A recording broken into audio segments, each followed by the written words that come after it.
Have you ever seen a ghost? I've seen one once. I was 16 years old, and I saw the ghost of a great boxer. His name was Benny Kid Parrott.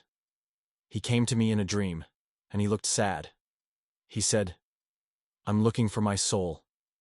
Can you help me?" And then he disappeared. I woke up and I thought, what was that about? A few days later, I'm reading the newspaper, and there's an article about Benny Parrott who died in a car crash, and his picture is there. And I look at it and I go, oh my God, that's the guy from my dream. So I knew then that when someone dies without their soul, they wander the earth looking for it. And sometimes they appear to people in dreams, like Benny appeared to me, and they ask them to help them find it. So this story starts in 1943. I am 16 years old and I live in New York City. My father is a police officer, and he brings home these fight cards from the fighters that he meets. And one night we are eating dinner and he pulls out a fight card from Benny Parrott. This is a welterweight fighter, and on the back of the card it says the Brown Bomber from the south side of Chicago. And my father tells me, you know, your uncle looks just like him. You should go see him fight. So the next day we take the subway down to Madison Square Garden and we watch Benny Parrott fight. He's so exciting.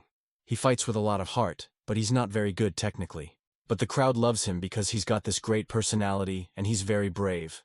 And he wins by knockout in the second round. After the fight, my father and I go backstage to meet him. And I remember him being very nice to me and putting his arm around my shoulder and taking a picture.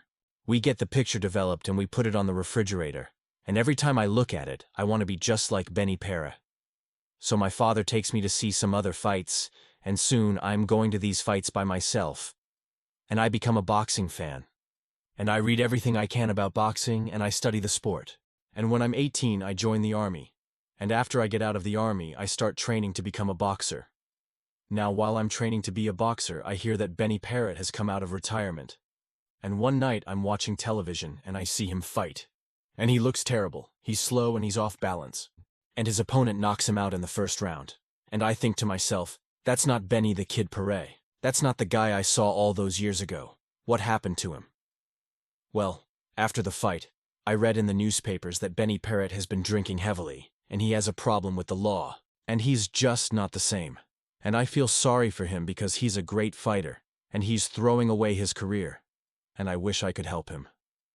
Well, a year goes by, and I turn pro, and I have my first fight, and I fight 6 more fights, and I win them all.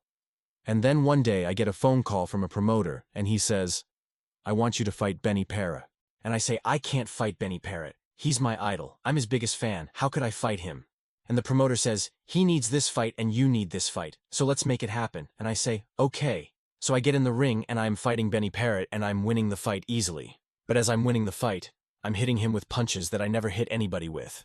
And I'm hurting him. And I feel terrible. And I look over at my trainer and I say, what am I doing? This is my idol. I don't want to hurt him. And my trainer yells back, you have to do what you have to do. Well, after the fight, I go to see Benny Parrott in the dressing room and he's sitting on the bench and he's got ice bags all over his body and he looks terrible. And I sit down next to him and I ask him, are you okay? And he looks at me and he says, you're the one who should be asking yourself that question. Why did you hit me so hard? And I tell him I was trying to protect him. And he gets up and he walks away. And I never saw him again. But sometimes at night I still hear the echo of his footsteps.